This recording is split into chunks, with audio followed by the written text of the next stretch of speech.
Hi. Oh, um, sort of happy Tuesday. I don't know, not happy. I mean, many of you probably seen the post I put up, but yeah. Hopefully, most of you are having a good week. Those of you who are in the United States are about to be celebrating Thanksgiving, which is my personal favorite holiday. I know a lot of people may or may not like it. I guess it depends on your family. But I have a certain affinity for it because it's less commercialized than many other hobby or holidays, and it's more about just getting together, having a meal, being family. That's something that's always played to me really well. I've loved it the most. Yeah. So Garage Skills. Let me explain. Um, I had recently posted, I think like last week, and I think I even talked about this a little bit. And I got a video. I'll help you. Um, this is Papa Limo when he was a little bitty baby. I think he was like 3 months at the time, and this is like his best friend in the whole wide world, Onyx.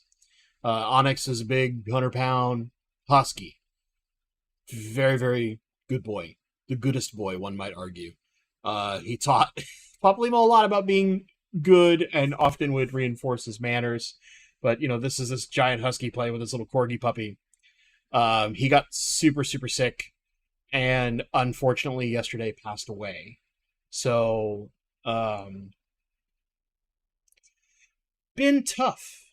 Yesterday was a tough day because for me, I can remember when, the very first day that Papa Limo came home with us, my wife and I, girlfriend at the time, that's when he also met Onyx. That's been his best friend his whole life, basically put.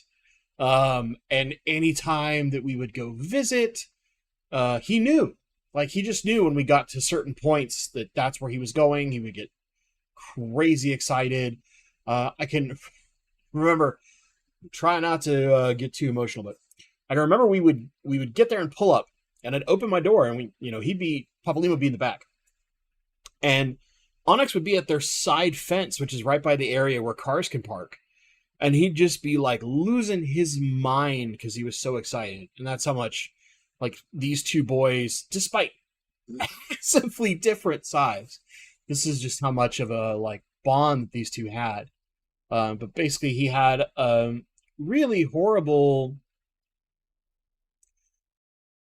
I don't know whether you want to call it intestinal issue or what. I know that he had a lot of inflammation in his intestines. And they tried all sorts of things, including like he was on feeding tube for a couple of weeks. He spent a little over a week in Doggo Hospital, which for any of you who have ever had to take your animal to a vet, or especially an emergency hospital, you know how crazy expensive that is. But we do have this. I'll post it in chat. I'll pin it just in case. But I kind of pre-typed it because otherwise I was afraid I was going to fall apart while typing it. That's how it is. There is this little thing. This is kind of like the opposite of or adjacent to GoFundMe, but the cool thing about this particular one is it has this little thing that has a like just send a prayer thought. So it doesn't require any monetary stuff, although they do have about $15,000 of bills they still have to pay, which is freaking rough, let me tell you. I mean, Shantoto's surgery was really hard. I can't imagine that level of debt. You're talking a car, right? Just not so. But it has this really cool feature that allows you to send a prayer, whether you're religious or not. I'm not necessarily in that bent, but you know, it's one of those things where if you'd like to say something, maybe put like hashtag Papa Lima or something like that, or the corgi sent me, whatever. Just give the family a little love. They're some of our good friends. They're the people that I worked on the video game with years and years ago, Bots and the Robo Friends. It's the couple that was Onyx's parents are the couple that are responsible for this tiny, tiny game studio. They've actually put out 2 games at this point, and a third is, I think it's about to release if it hasn't released already. And then, there's just small indie things, but it's their life passion. He was a big part. They did a lot of like video game streaming and stuff like that, so he's a big part of their stream. Just really sad. And I know it's going to be tough because it's not like Papa Limo is going to understand when we go over there the next time to see them why their other dog, Lana, is there, who she's much closer in size to him and was kind of like pseudo big sister to Onyx. She's actually older than Onyx. Onyx was just about to turn 7. So wasn't super old, but big dogs don't live quite as long. So just really unfortunate. Really, really unfortunate. But anyway, yeah, it's been a rough like month and a half, 2 months, a little bit longer. I mean, my dad ended up in the hospital, lost my uncle. Now I've lost my dog's like basically brother in arms, and the next time we go over there is probably going to be super sad because I'll probably break down and lose it. But yeah, been rough. Hopefully this chills out. I don't need any more bad news toward the end of this year. Just good Lord. Anyway, I want to talk a little bit on this topic, and it will kind of lead into something that probably a video I'm going to do, but I want to talk about like the rate at which the average new aquarist quits our hobby. So there's a reasonable statistic out there that the average person who tries to keep a fish tank quits within 6 months. Within 6 months. And the most recent time that I've heard this was actually recently on the Aquarium Guys podcast. And I kind of thought back on it and tried to think about like, how many people try this hobby and give up in that window? Because it's the average, which if you think about it, if the average aquarist quits in 6 months, and most of us like have done this for years, decades, numbers we don't necessarily want to mention because it makes us feel turbo old, right? If we're not the average in the sense of that, we're helping push that average up. It's either a large number of people quit within that short period of time, or many people quit even faster. And there's lots of reasons, right? Whether it's some kind of spike that happens and they lose a lot of fish, or I recently got an email as an example from somebody who was having trouble with some of their plants, and they were really struggling and really, really frustrated, and kind of gave me lots of information to help kind of start guiding them down their road to try and figure out how can we fix that problem. Because as an example, this particular person was on like a fixed income. They're retired and disabled and only have so much money, right? So it's like they can't afford to just like keep buying new plants all the time. They want to be able to find plants, have success, and keep them steady, right? So not everyone, and frankly, not a lot of people maybe look to, and I think Kevin Rosenberg, is kind of hitting part of this on the head, where part of the problem is, in that not a lot of people are out looking at all the resources. Many of the new aquarists that are out there who decide to get in the hobby, maybe they've seen a video on YouTube, or they saw something that got them interested into it, especially during the like lockdowns of the pandemic was way more common. But how much are those people like really like a lot of us who like are entrenched within the fish fam? We probably watch multiple creators. We get information from many sources. Many of them probably are only getting their information from like maybe 1 or 2 sources. And one of those sources is probably the store they're buying their fish from. And if they're buying it from like a Petco or a PetSmart or some other big box store, as Kevin has mentioned, it's probably the people at Petco giving these fish keepers the wrong info.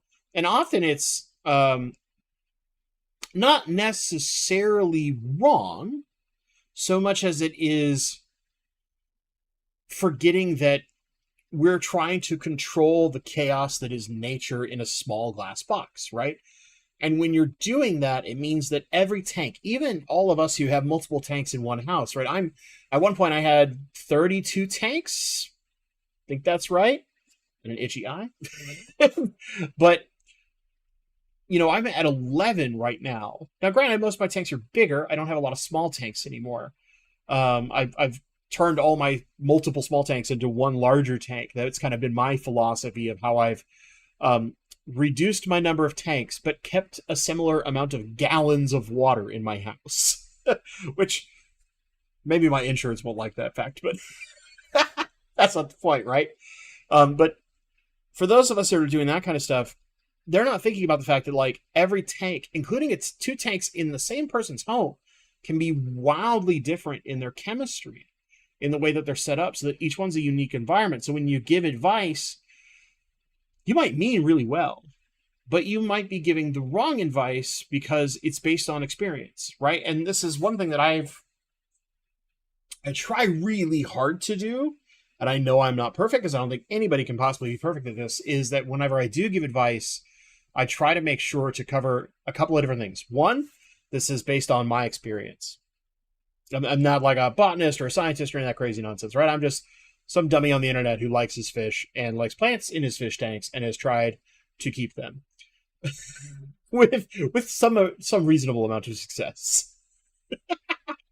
But also, like, the fact that sometimes we don't think about, like, oh, well, you have this problem and generically this is the way you fix it, when it's like, you might be missing important details, and those people might not know how to ask the right questions to get those details that get you to a better answer or a more informed, like, path of success, as opposed to just generically saying something like, oh, your fish are sick?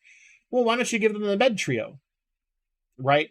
And not to, like, dog on anyone specific, but just, like, I think about how much many of us know the med trio, right? Thanks, Corey, for that terminology. The med trio, and just generically we'll use that often when we're quarantining, or if it's our first line of defense when we see sick fish, or what we perceive to be sick fish. And I think that's one of the other important parts. Often when people describe things, especially when they're new, they will jump to conclusions without the right level of evidence, because they're not informed enough. They don't have the experience that, say, some of us more veteran aquarists have. Not to say that I might have those answers, because I'm terrible at identifying fish disease. Thankfully, I have people who are really, really good, and they help me out with that a lot. You're completely out of focus. Like my camera? Or I think it's actually just the problem of the camera is only so good because it's a little webcam. And when it gets pushed out to YouTube streaming, the software kind of dumbs it down and makes it kind of blah. But yeah, sorry. I know, it's not the best. I do have, like, a long-term goal, but that requires a numerous fixes and mostly replacing my desk, which I want to do that sometime soon. But they're expensive. Anyway, that's one thing, right? I think often we get advice that can be frustrating, and it's so easy to want to give up on a hobby like this, especially if you're, like, a big softie like me. You don't want to think that you're continuously killing fish because you're making mistakes, because it makes you feel miserable, right? But the question is, how do we fix some of those problems to help get new hobbyists more information? Because we also run into some other problems in that YouTube is only so prevalent, but a lot of people use other bits of social media. And there are many people on social media who do things solely because it grabs eyeballs and not because it's educational. You can think of all, like, the TikToks where people put, like, a bunch of fish that should not be together in a fish bowl and talk about, like, oh, it's an easy way to build a tank, or some dumb stuff like that, or people who put things in their swimming pools and all this kind of garbage that's unfortunately out there on the internet. It sucks, right? Because it can very easily make someone think, oh, I can just do that, in the sense of a significantly smaller tank than they actually need for their particular fish. Or there's the problem of certain fish just look super cute when they're small, and you don't realize that, like, that tiger Oscar is going to get this bigger than my hand, right? And it's going to be a big chonky boy or girl. It's going to eat a bunch of stuff. It's going to make a lot of poop mess. And I put it in a 10-gallon tank because that was the cheap one I could get at the sale, right? We also have problems like that. Like, think about how many times we've heard the story of, like, oh, I bought this cute little sucker fish. the common plecostomus, right? And I was like, oh, I thought it would be cute. And they told me it would only grow to the size of my tank. And now my 20-gallon tank has a foot-long common plecostomus in it. And I don't know what to do.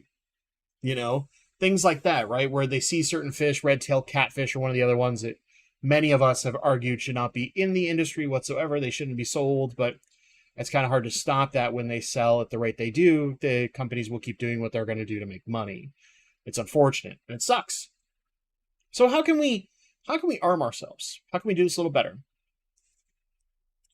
I think there's a couple of things. One, I think it requires a lot of us in whatever social communities we're in to be good stewards of information. And what I mean is, and I know pretty much nobody here, except, you know, maybe one person, but that person's not actually here. I was going to give some gruff to Johnny at Dance Fish, but I don't think he's in chat right now.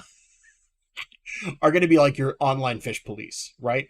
Think about how many times you try to go into a Facebook group and somebody asks an honest question, a newbie question, and you'll get a bunch of people that will tell them, well, like, don't be an idiot, go look on Google, blah, blah, blah, right? And don't get me wrong, some of us creators get frustrated because we often get the same question over and over again, even if we have a video about it somewhere. We're like, well, I've just got this video, just go watch that. But somebody wants the answer now, direct from you or something like that, right? And it can be frustrating, but we have to remember that the better that we can treat new hobbyists and help them as they enter the hobby, the more likelihood there is that that hobby grows and potentially we make a new friend, right? And I think that's one of the parts that I want to more stress is that think of how many of us, chat, replay crew, etc., have formed these kind of like bonds and friendships where we talk about certain fish that we love. We make fun of the fact that a new tank from Bentley, of course, is going to have rainbow fish and nothing else in it, right? Right? We can have fun and joke about those things. Yeah, Vibes Aquatics are really bad rules, like 1 inch per gallon, that are actually like terrible at telling people good advice on how to set up a new tank or how many fish can I put in my tank? The age-old question, right? There's things like that that often get frustrated or bad answers in a lot of our social spheres that we should try to work toward, but also better sources of information. So how many of you and chat, I'm just gonna I'll put up a quick question to you all, and I'll kind of just watch chat. How many of you all are familiar with Fish Game? For those of you who play some games but are familiar with Fish Game or fish.game, the website, for those who aren't familiar, I will give you a brief explanation, and it might help you. Fish Game was created by a person who is a graphic designer that kept fish and has had fish as a hobby and decided that had an opportunity to work with some software developers to make a fish tank simulator. And it's actually it's in early stages right now in the grand scheme of things. I mean, they've been working on it for a while, but there's a number of features they don't have in the game yet. But what they do have is things like basic water chemistry, things that will teach you whether or not certain fish are compatible, understanding that some plants don't like high light, otherwise plants don't like low light, how certain things can go together, that some fish are herbivores, some fish are carnivores, some fish are omnivores, so they all eat kind of different foods. Over time, as those fish eat more food and poop, you need to water changed to help handle those things. Now, granted, it's missing things like tank equipment, like filters and things like that, but it does have a number of things within it that help teach the basics of aquatics. And I think, honestly, that's kind of a really cool approach from the sense of, what if somebody instead, what if we had this concept of hey, before you ever buy an aquarium, go play this really simple video game and start learning about things like basic water chemistry, that you need to do water changes, that fish need to eat at a certain regular interval, that if certain things are going on in your tank, maybe you have a big predatory fish and a bunch of other smaller fish, that will cause stress, especially, but might cause those fish to just get eaten, right? Things like that, where like you could buy, oh, that little baby Oscar looks super cute when it's this big, but when it gets to this big, right, it could be a little bit of a terror sometimes. Other times they're big puppy dogs. It kind of just depends. You know, what if there were other sources out there that we could use to be better pieces of education that help start people on their path to success?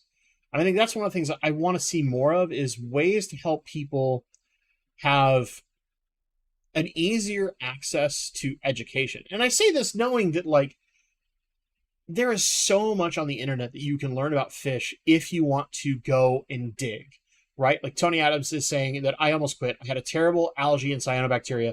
I went to PetSmart and they kept having me buy chemicals. I decided to look online and came across channels like the Co-op, KG Tropicals, and Vibes Aquatics, and, you know, things like all these other different channels that are out there. And they helped prevent from quitting and learning that, like, hey, you can't just dump a chemical in and fix the problem. You have to find a way to find the root of the problem and make adjustments to balance away from that, so that the problem actually goes away in a more natural progression. It's not just about what cheap chemical can I buy and pour in my tank that fixes the problem, because that's just not how aquatics work. But unfortunately, many of our stores are in the business of selling those products that you put into your aquarium. So they naturally have a bit of a bias toward telling you, oh, buy this thing, it will help fix the problem. And I think there are plenty of places that are very good about not doing that, and they tend to be the smaller mom and pop stores that are very helpful. They're educational. They're trying to do their best to help people get on the path of long-term fish keeping, because as many of us who know that several times a year, our wallet gets a little scared because we're like, I want to build a new tank, or I want to do this, or I need a new that, right? Whatever that thing is that makes us go to the fish store. And then all of a sudden we're like, I'm only going to spend $50, and $250 later, we're walking out with like 2 more fish types than we thought we were going to take home, and 5 extra plants, and this new thing of fish food I haven't tried yet. Oh, and maybe that neat little thingamajob that can that I can hang my towel from, or whatever, whatever we see that makes us go, ooh, that one. Right? I've been guilty of that more than a few times. We'll put it that way. But like long term, that is the thing that's actually the most beneficial to those fish businesses, is by steering us in the right direction. We keep coming back and keep coming back and keep coming back. And hopefully we keep learning, growing our skill sets, and can use those in social ways, whether that is through something like the Aquarium Co-op Forum, a Facebook group, maybe you build your own YouTube channel, or maybe you just join a local club, whatever that may be, or you just help people out in your own local fish store every once in a while, right?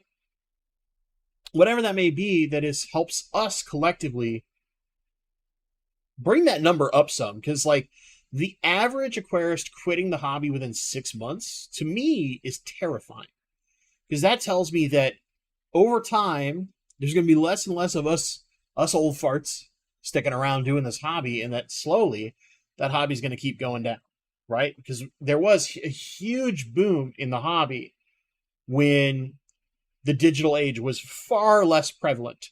Do you think like the 80s especially, there was kind of like the golden era of the aquarium hobby was the 70s and 80s. They were far more common to have a fish tank at home in that era than it is, say, after 2000. The early thousands especially was really hard on a lot of fish stores in many, many states. Now, certain states have much healthier sets of the hobby than others.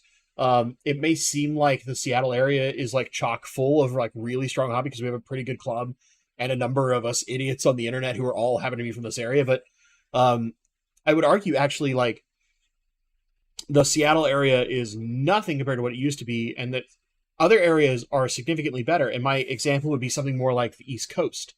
And part of that is because there are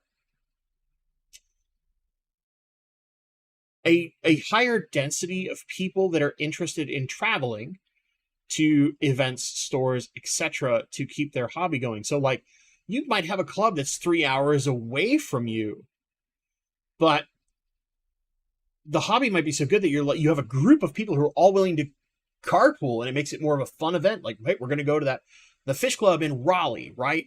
Well, that's only 3.5 hours away from us. We'll go there. Or, whatever it may be. Or there's a convention that's going to come, and you go to that every year because, it might only be a 10-hour drive. But it's not like the West Coast where it's like crazy, right? Seattle is good if you specialize in vagrancy and gangs. You're not wrong, Lee. But the other thing, though, like in the aquarium hobby, the Seattle area is really big on nanotanks. So if you're like that person who's really into big tanks, or maybe you like monster fish, there's actually a really, really small community of people who are interested in that in the Seattle area, as an example. You have a reasonable amount of reefers, and not the other kind, easy, but people that do saltwater tanks. But what you don't see is you don't really see very many dum-dums like me who are into rainbow fish, where our like small tank is a 40-gallon, right? You see a lot of people who are mostly 10 and 20-gallon tanks. Lots of tetras, rice fish, rasboras, danios, that kind of stuff. You don't see as many people who are like, yeah, 3.5-inch fish, that's kind of small, but it's a good size. So I'll put like 30 of them in a tank. You just don't see that as much in my area. But if you go toward like the Midwest, African cichlids are everywhere. So like being like only a 3.5-inch fish, I think it's going to get its butt kicked. It's a baby, right? You see these tanks that have higher density. They're far more popular. Think about like Primetime Aquatics, right? When you'd walk through his fish room virtually, just tons of cichlids all over the place. And that is a far more common occurrence there than it is, say, here. So you have these kind of regional specialties too that get interesting about whether or not the hobby can stay healthy. But it kind of is still a problem, because at least within North America, that's where this is the most prevalent, in that 6-month mark is how often people quit. In fact, you're going to see a big tank Hank. Dude, it's been a while, buddy. Good to see you, bud. I haven't seen you in a stream in, well, like a year, I think. I know you've been busy, but it's good to see you, buddy. I gotta drop in and catch up on your channel. It's been a little bit. I have to catch up on certain channels. I go through this like weird rotation where like I'll not watch somebody for like 9 months to a year, and then for like a month and a half or so, I'll play catch up. Because I only get so much time to listen to things, and then the YouTube algorithm goes, "Oh, you're not interested in that anymore. We'll just stop ever showing it to you." It's like, well, I'm subscribed for a reason, man. Come on, help me out. Oh Lord. But yeah, that's my chat. You guys have had some cool ideas. We'll look a little bit. If you do have questions at any time at Bentley Pasca, it makes it super easy for me to see them. We'll go into kind of Q&A at this point and babble. Wait a minute. What I notice in coastal states is that it's saltwater inland states with lakes and rivers, and it's freshwater.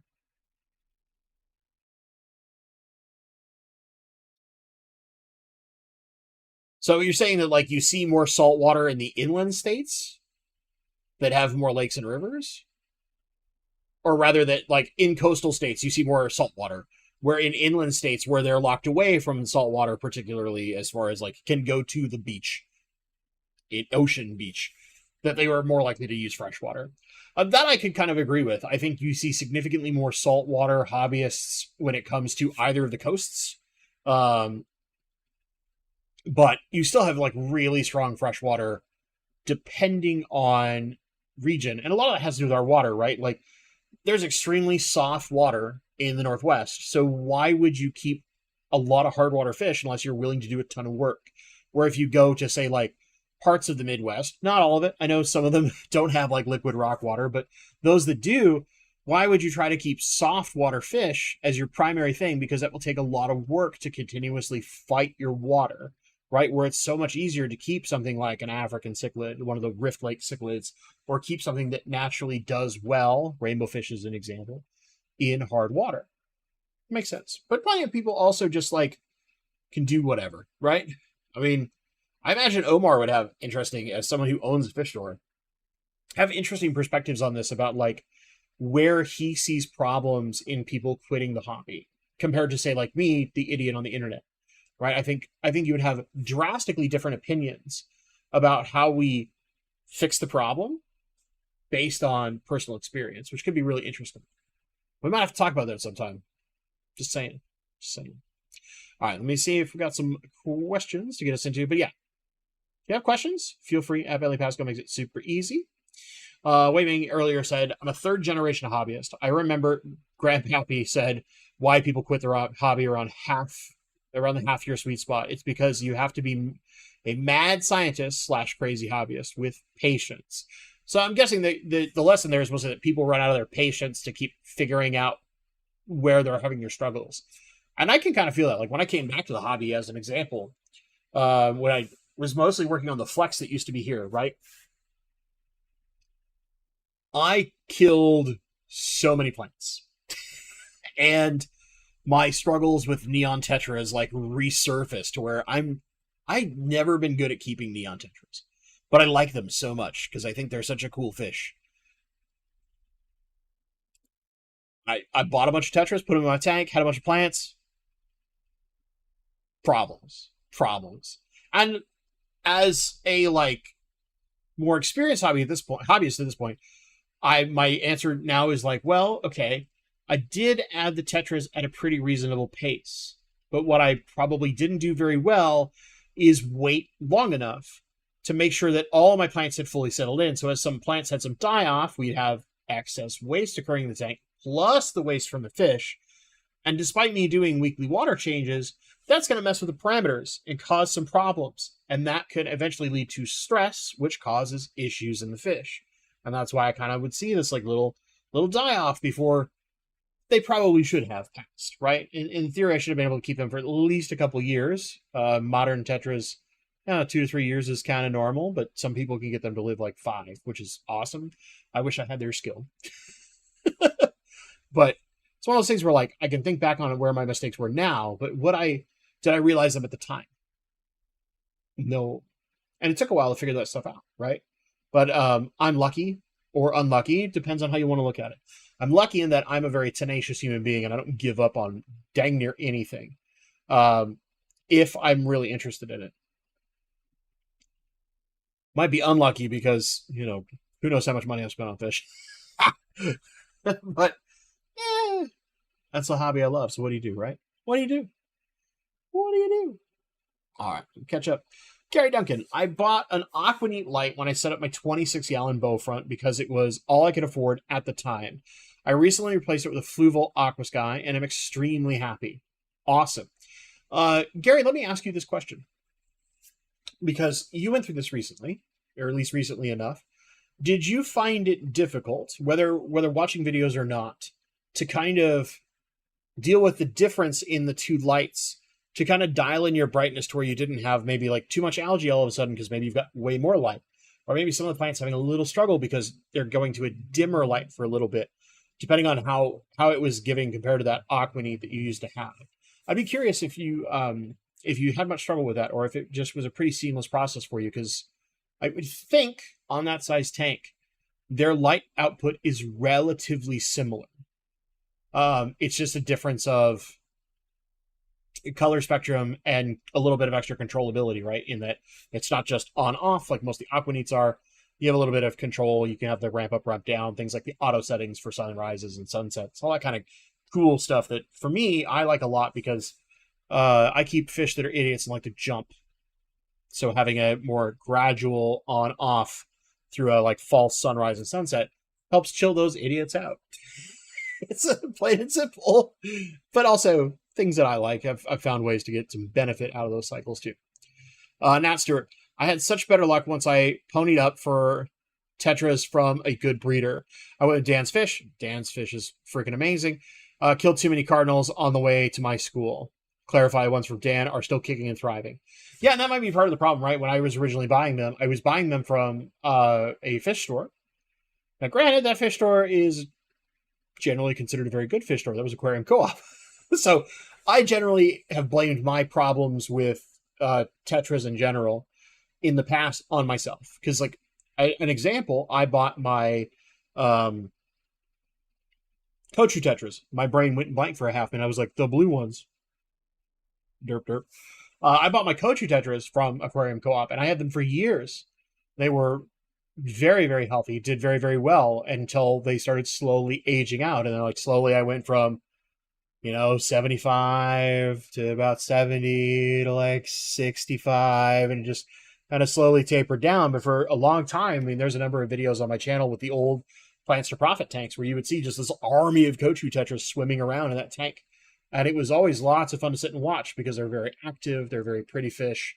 And I've always kind of had a light fascination with tetras. I think that goes back to being a kid. Because when I was a kid, tetras were the name of the game. It's like, you had tetras, you had danios, you had rasboras, and angelfish. That was kind of it. And bettas. I mean, not really it, you know what I'm saying? But those were like your common schooling fish. And that's what my mom and I were really into, was colorful, typically, schooling fish. Well, we did have tiger barbs. I had tiger barbs with long fin zebra danios in the same tank. And somehow it worked. I don't know. 80s.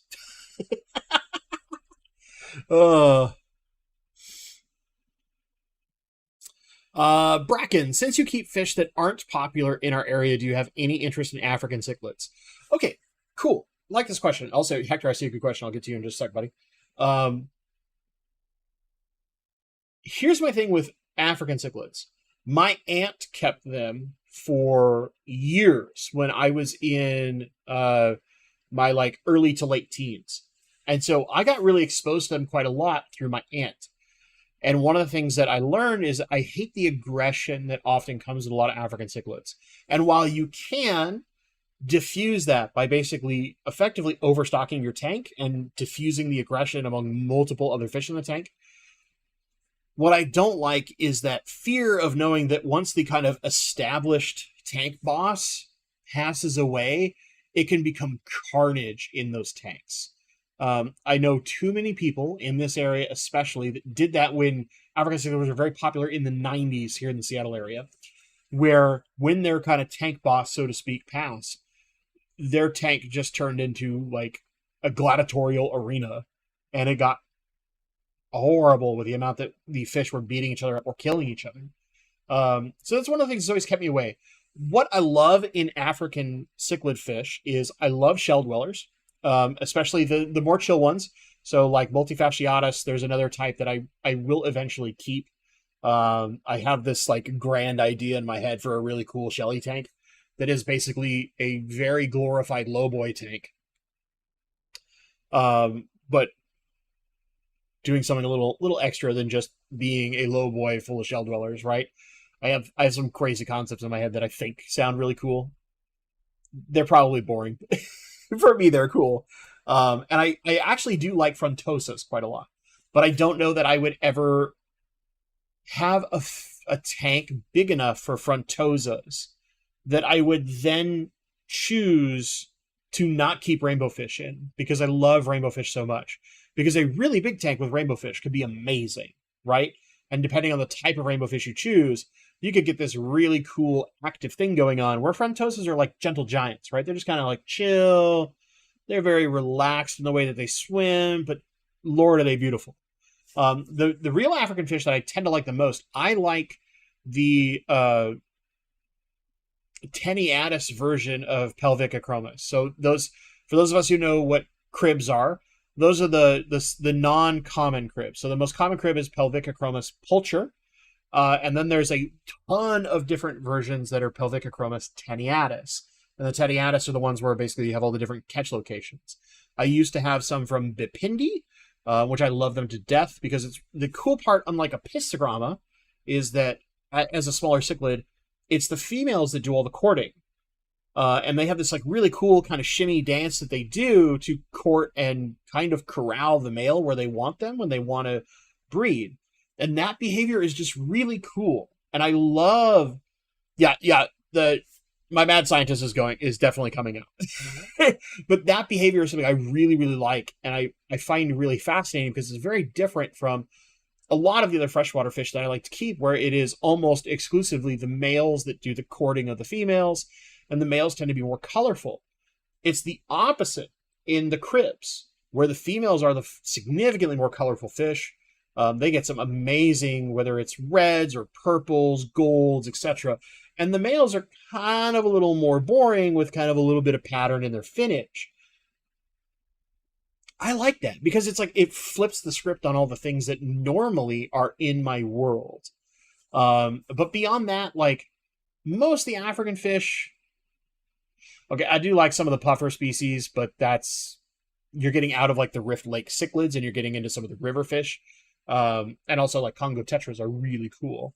But in general, if I was going to go to the tanks where I would keep African cichlids at this point in my hobby, because I'm just such a like uh fanatic, insane person for rainbow fish, I would probably just put more rainbow fish in a tank instead of African cichlids.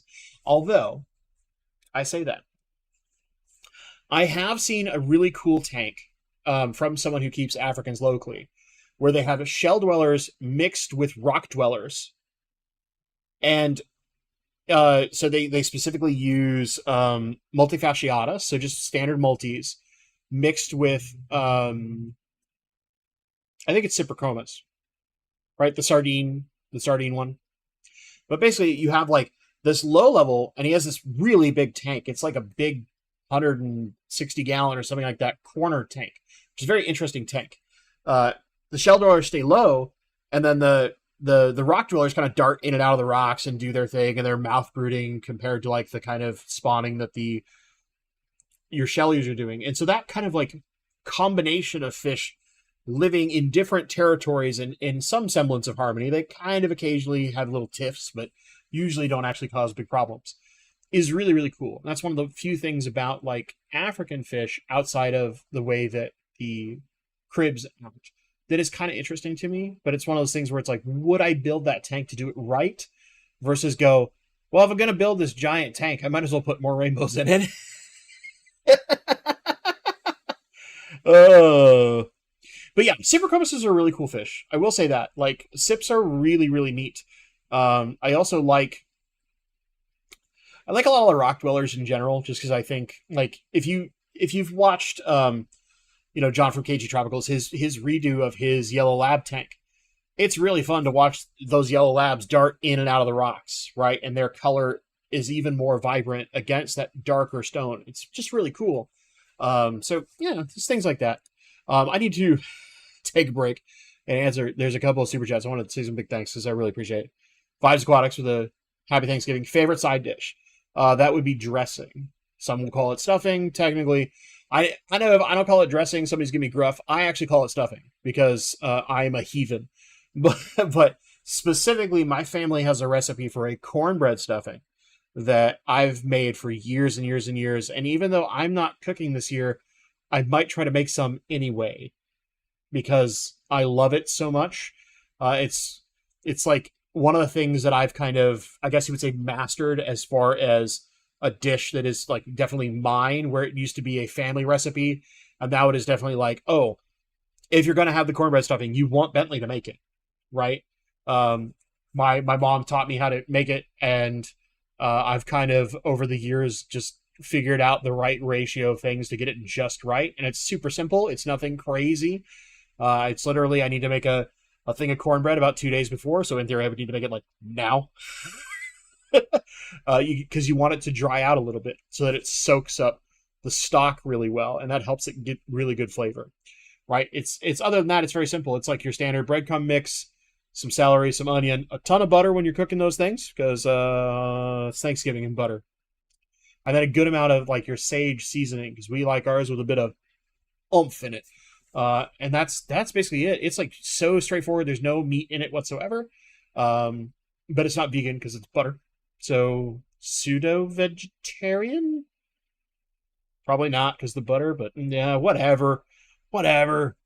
It's bread. It's supposed to have butter on it. But yeah, that's probably my favorite side dish. The only thing I can think of is like a good, who can go wrong with a good mashed potato, right? It's just good stick to your ribs kind of food. I love Thanksgiving, man.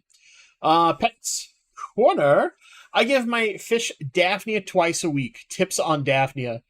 If you're giving him Daphnia twice a week, you're probably better at Daphnia than I am. What I have found from talking to people who are really good about keeping continuous live Daphnia cultures is figuring out the right amount of oxygenation without causing too much turbulence in the aquarium or tote or whatever you're keeping your colony in matters. Um, a friend of mine who used to live in the area but moved away for work, he had a 55-gallon drum Daphnia culture that had been going for like 7 years. And that's what he used to feed his whole fish room. He was one of the big cichlid guys in the area.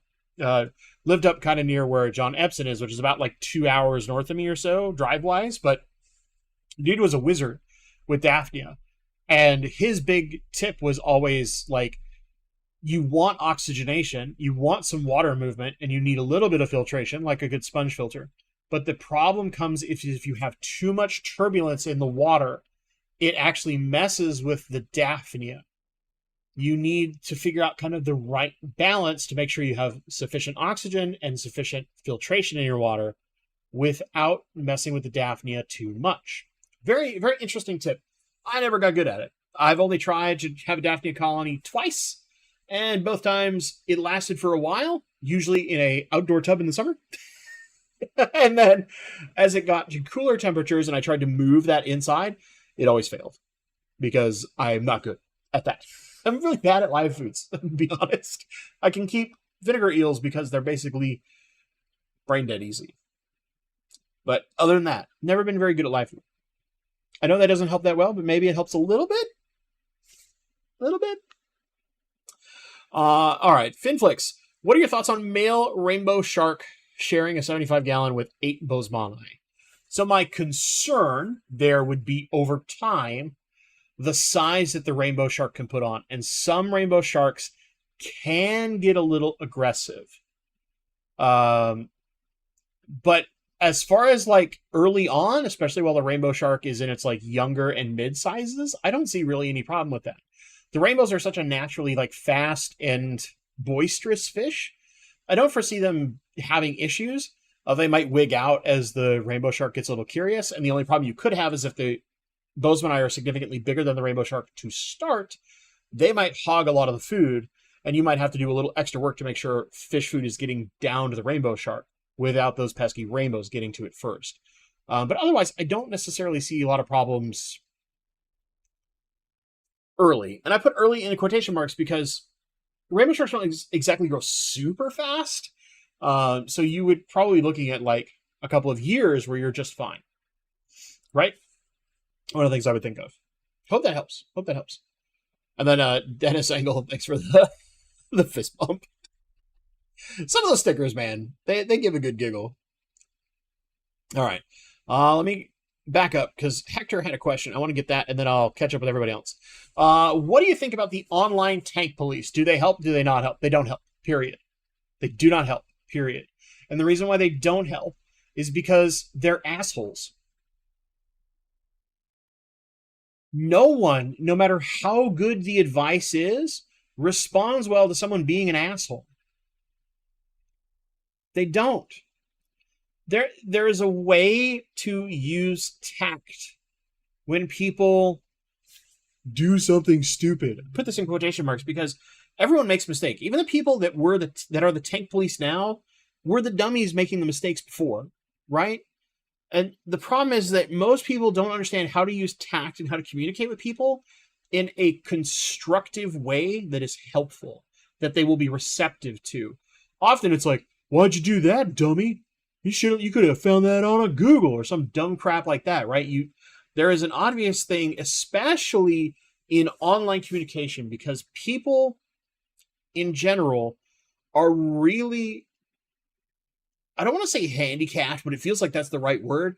Handicapped in the sense that like being able to understand the tone of someone else's writing, unless you know that person very well, is really hard.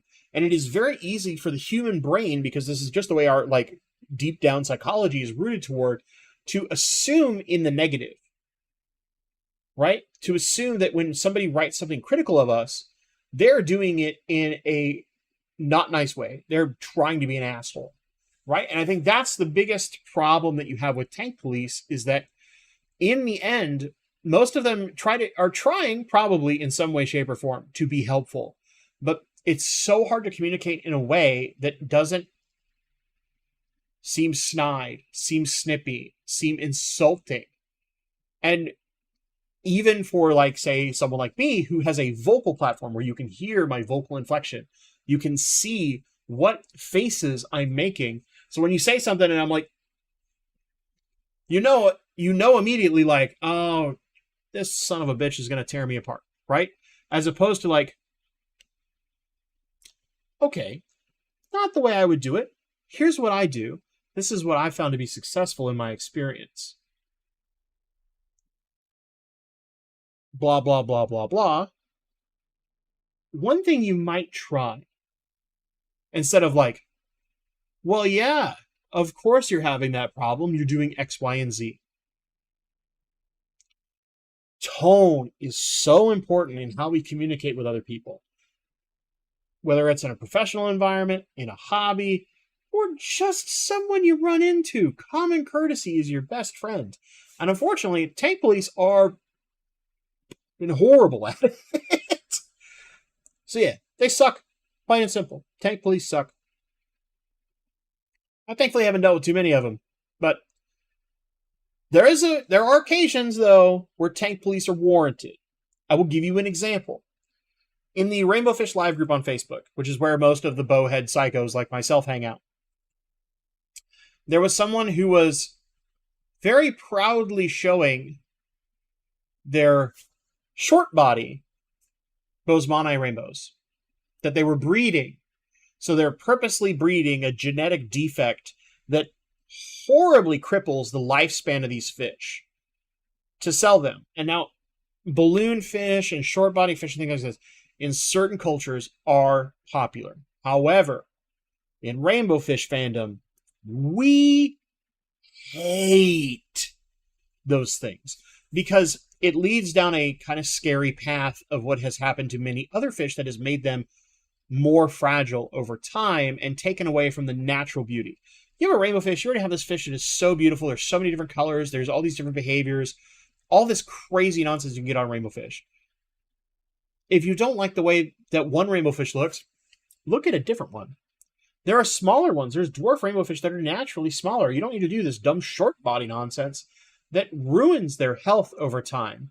And if these become more and more popular, unfortunately, we're going to see tainted stock in even the fish that we care about. So rainbow fish people will be very tank policey when it comes to balloon and like short body stuff. And in those cases, I'm fine with shaming people. But that's because I'm a psycho who loves my rainbows. And only then will I make an exception when it's in my benefit. I hope you all realize like the psychosis I just said. But in a certain sense, when we're actively breeding toward genetic defects that ruin a fish's life, I struggle to ever support that. Like glowfish, as an example, there is nothing that happens in a glowfish that actually directly inhibits their lifespan or their ability to have quality life. Okay, fine with that. A lot of people might not like it because they think the process is like dyeing a fish, which they're actually not doing. It is in their genetics, but that's okay. You can like them for one reason or another. But when you're purposely inbreeding fish to get these horrible deformities, I got problems with it. Got problems with it. All right. I'll play catch up. Gotta get fast. We all know that fast is not how I answer questions, let's be honest. Robert Johnston, good to see you, bud. I kept Malawis for 4 years, peas and haps, and I had the exact issue you explained. I lost my tank boss due to old age and 3 years of failing to get harmony back. I rehomed them. Yeah, I've heard a few of those horror stories, and man, they scare me. Like, my aunt never really dealt with that problem because she tended to keep mostly just one type of fish together, and it's a little easier in those cases rather than mixtures of like a bunch of different haps and peacocks, etc. But still, even then, you can still run into that problem. It sucks. Gary Duncan, the 26th gallon bow front is 20 inches tall. I used your ultimate guide settings for the shorter tank at 70% white, 50% green, 60% red, and 10% blue. Then bumped everything up 10%, no algae. Okay, so you started a little low, started dialing it in.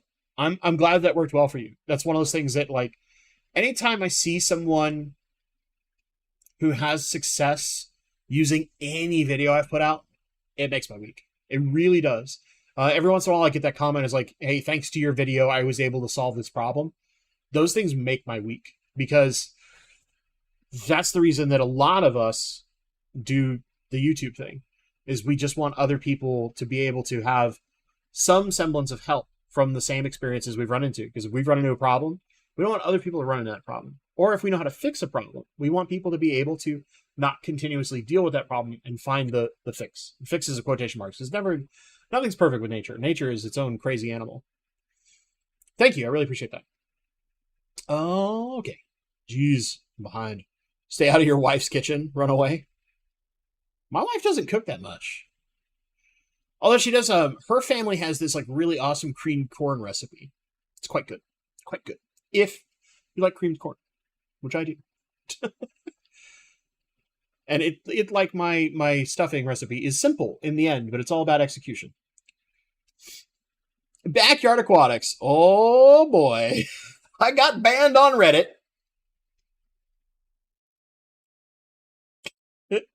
for telling them the oldest living goldfish was kept in a small tank. I even showed them a video as proof. They said I was promoting fish abuse. Yeah, I mean, like me personally, I would probably be like, hey, you might consider getting that goldfish a slightly larger tank. I think that's all about communication, right? Unfortunately, like, it is so easy in the digital age to just like snap to a response instead of taking the time to think about, how do I convey this without sounding like an ass? It's so easy to give a short, somewhat snippy response that often makes everybody else go, I don't like that guy. Guy's an ass, right? You get defensive, as opposed to being like, hey, you might consider, since he has had such a long life, might consider giving him a slightly bigger tank as a retirement gift. Let him have his time out with a little extra space to swim around. Like things like that, right? You know, whatever that might be. So there's better ways to approach things, but it's tough. It's tough. I said, show me a 12-inch goldfish that lived 45 years. No one could show me. The 6-inch one lived 45 years. 45 years? Holy shit. For 45 freaking years, that is impressive. I mean, carp can live a really long time. A really long time. But I would never have thought a common goldfish could live that long. Although, given that it lived 45 years, it means it comes from an older time when they were tougher. Because I can remember when the common goldfish wasn't just like, I won it at a state fair and brought it home, it died in a day. Right? I remember when you were like, parents would be not happy that their kids wanted to play the little game to win goldfish at state fairs because they'd have to bring that thing home and it would live for years. Right? And they were like, oh, no, I don't want to deal with this thing for years. I was one of those kids, by the way. I brought a surprising number of goldfish home from fairs. Oh, man. Garage Gills. Keyboard warriors. Yeah. That's the problem. Like, the internet makes it really easy to unintentionally or intentionally turn into a keyboard warrior. It's pretty easy. Craig's Catfish Cave. People ask because Google gives you 200 answers for every question, and sometimes it's wrong. No better advice from people that live and breathe it. Right. I think that's one of the hard parts, is that when you go online and you search for something, there is an assumption that the results presented to you are right, when the results presented to you are often potentially a number of different right answers, but only a few of them, or maybe none of them, will actually fit your particular problem. Right? And that's one of the hardest parts for us as human beings to kind of step back from and assess. It's tough. It's tough. It's tough. Craig's Catfish Cave also said, no question is silly. That's correct. There are no stupid questions. There aren't. Even the stupidest question often needs to be asked. I get this. I've said this a number of times, especially in my professional career, in that I am not afraid to ask stupid questions. And the reason why is because very often we as humans whether that's software engineers, especially. I tend to see that in my particular side of my career life. But we as humans often try to be smarter, right? We try to do things as smart and as elegantly as possible often. And we forget about sometimes the most simple, important thing because we're trying to be extra smart about something. So that's why one of the things that I've always been very vocal about is I will happily ask the stupid question, because often it leads us to realize that, like, oh, we missed some simple, fundamental basic that we're trying to be too tricky or too elegant or too slick or just show off like how awesome we really are. But you forget a fundamental thing and the whole thing will collapse like a house of cards, right? So if you make sure that you're not afraid to ask the stupid question, you can often prevent those problems in the first place.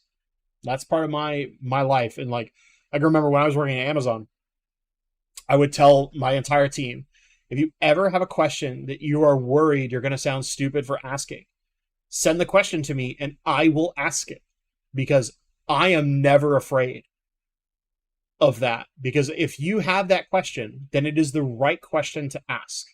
If at any point in whether it's a hobby, your career, whatever the heck it is in life, if you have that question, it might be, are there 4 raisins in that cookie or 5? Whatever simplistic thing it could be, right? Think how stupid that is to think about for a second. How dumb a question is that? Are there 4 raisins in that cookie or 5? The answer is probably, I don't know. But that detail, if it matters to you, if that is a question that comes into your head and it's the thing you think about and you're like, I don't want to ask that, it's going to sound stupid. Ask the question. Always ask the question.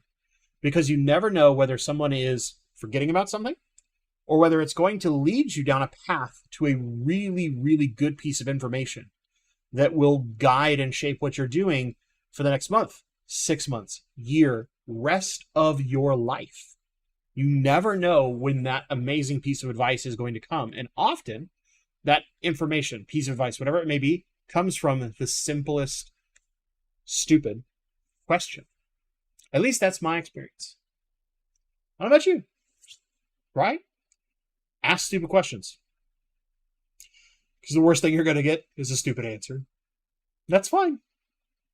That's fine. But if it makes sure that that question doesn't linger in your head, that's what matters. If you're thinking about the question, someone else is too. Ask it. Never be afraid to ask a question. Never, never, never. That's like my rule of life at this point. Richard Cox, how's that anoxic tank coming? Okay. So I do have an update video coming for that. Probably not this week, but probably next week.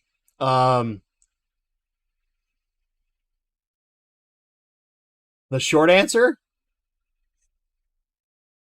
Not so great, but it might not be enough time to really see any reasonable impact. In general, like, the parameters look good, but it's hard to tell if it's just because I've done enough water changes to reset it and that the system hasn't slowly crawled back to a point of where the nitrates are at a reasonable number, or if it's doing the thing, right? And I put that in quotation marks because in theory it shouldn't do it that fast. But we'll see. We'll see. I still got more testing to do, more stuff. It is still cloudy, which is driving me a little crazy.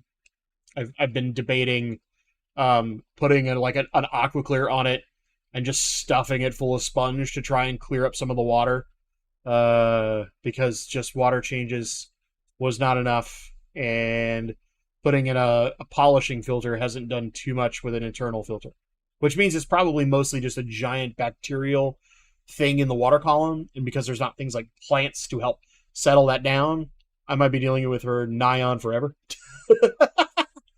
But yeah. Wait, man. I always ask stupid questions of my dad, and he smacks me. Boy, I'll always remember. Sharpie Aquatics.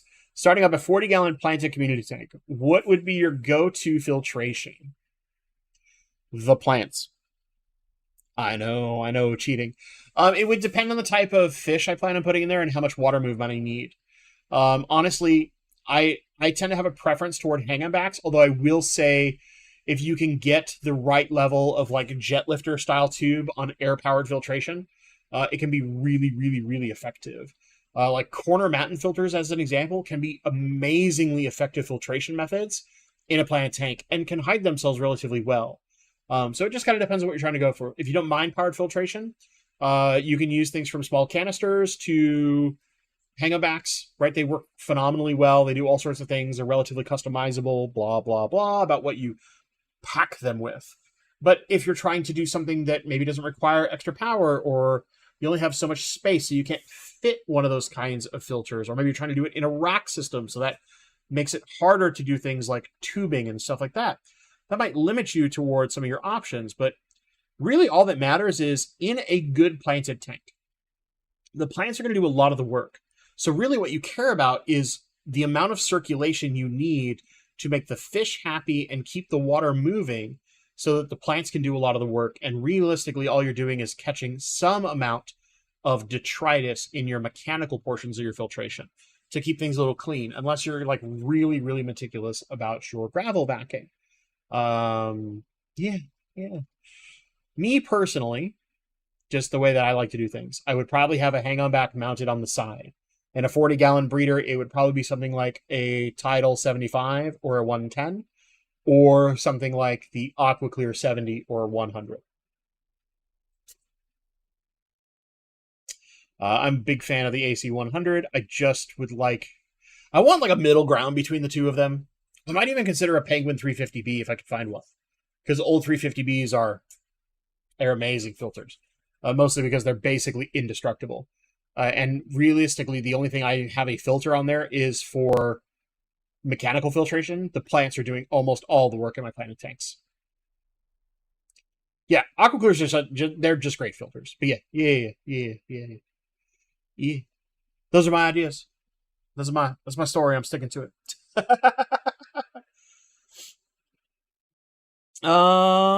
Can Dingo Dave, can one over-engineer a sump? Probably not. The only way I could think you could over-engineer a sump, or like going crazy and overcompensating, is if the internals and how it's built made it complicated to service. One of the big advantages to a sump is that, in theory, your filter maintenance is extremely fast.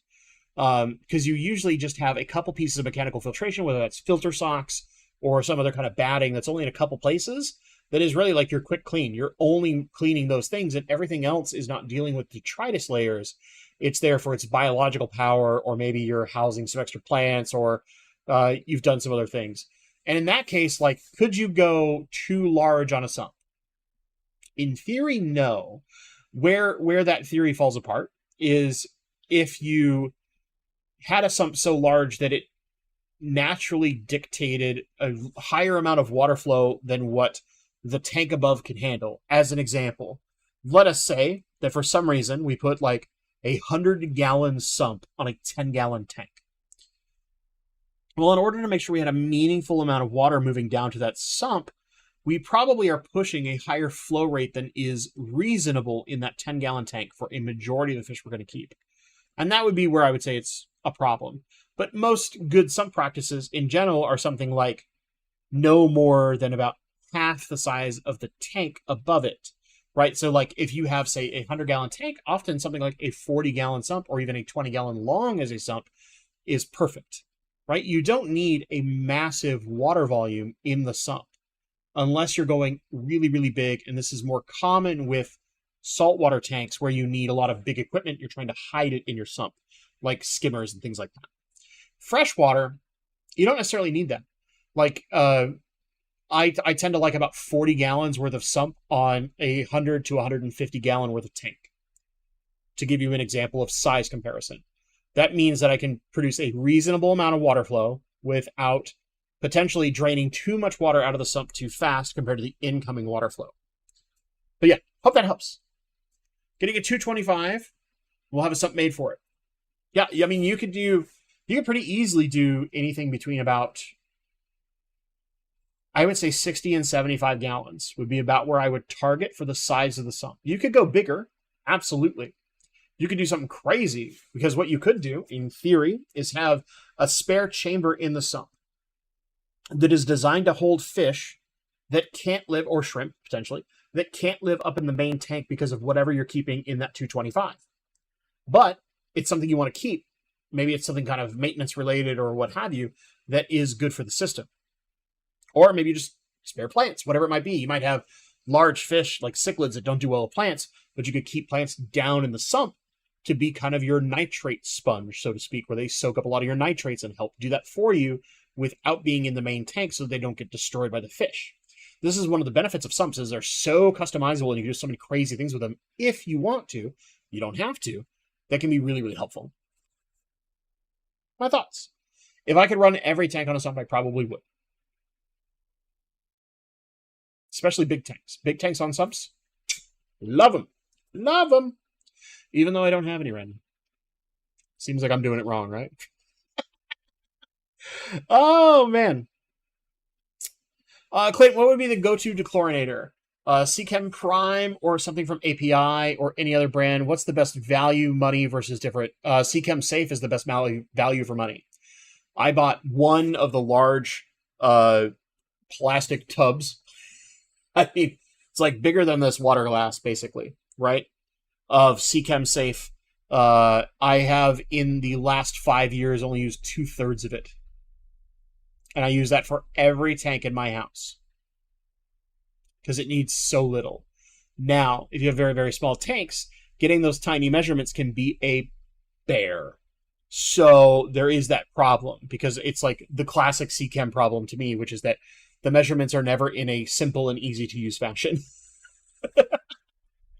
But I kind of figured out some math and got the measuring spoon size that's like dash, pinch, smidge, all that kind of stuff, and figured out like the rough math on what each of those is, and it makes it a lot easier.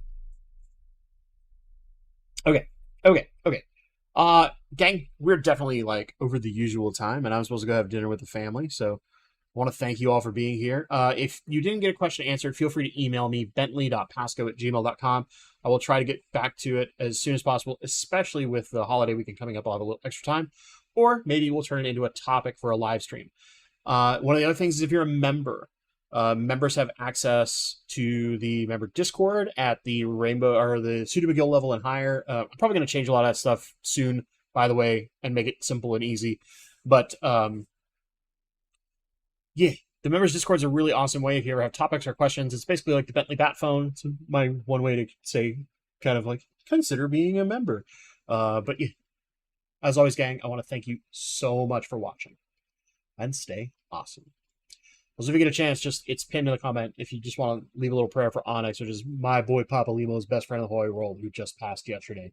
It would be greatly appreciated. Absolutely do not need to leave a donation whatsoever. Just a thought or a prayer would be wonderful if you could. It would really help cheer up the family as they've lost their baby boy. All right? Thanks, everybody.